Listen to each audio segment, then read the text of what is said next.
em.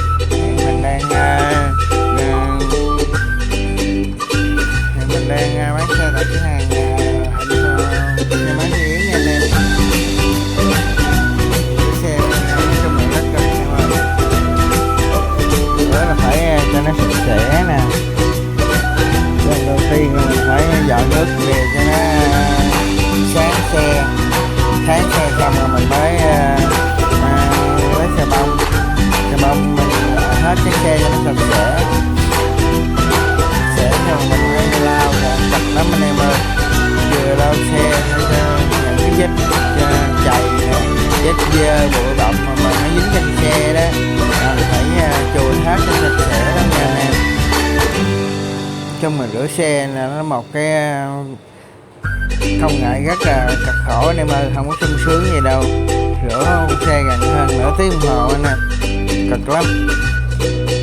Mình làm cái mình này còn ngán anh em.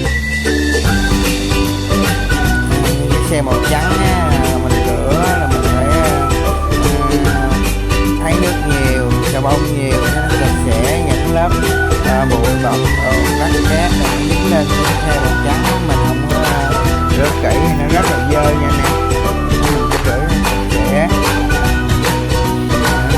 Khi mình rửa xe là mình ăn rất là cao nè, tại đây nó có bàn ăn luôn nên mình ăn lên mình dưới gầm nó sạch sẽ nha nè.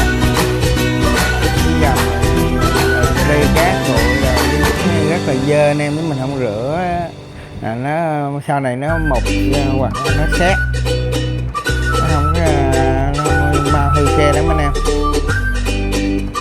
cực lắm. Mình làm nên mình chơi không nổi luôn anh em ơi. Đủ trẻ rồi nó cỡ 20 hay mấy thì nó làm nổi rồi, mà giờ mình cho mình cũng lớn anh em, mình giờ mình cũng là 40 rồi, 40 mấy anh em, mình làm hết nổi anh em ơi.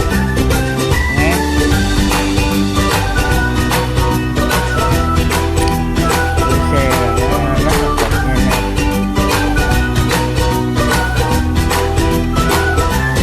Nhà có mười mấy 20 chiếc ngán vô rồi anh em ơi. Bây giờ có tiền chấp nhận đi làm hay đi sao rồi.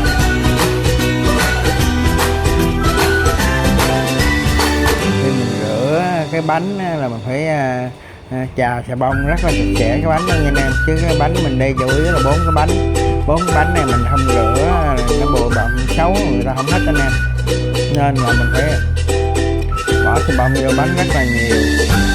Mình lấy bàn chải với khăn mình lau cái nắp bánh rồi chà bánh cho nó sạch sẽ nha anh em. Cực lắm anh em ơi.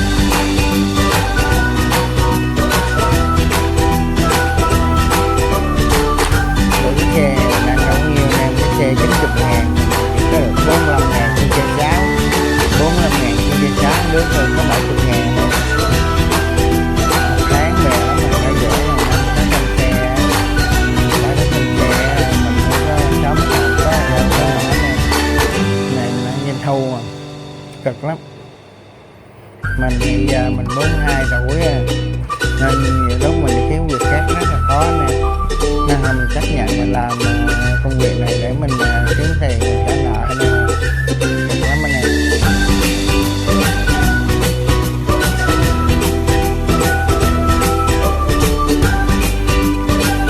Cái xe màu trắng, những cái xe màu trắng đi rửa phải rất là sạch sẽ nha em. Cái màu trắng mình rửa không có sạch sẽ, nó dơ là nó mau dơ thắt nha anh em.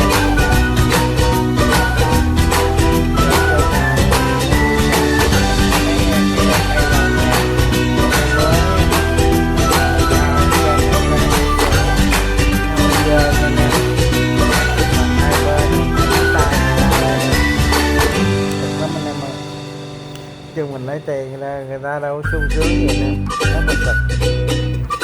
Anh em thương mình, anh em giật xe một cho mình một like với một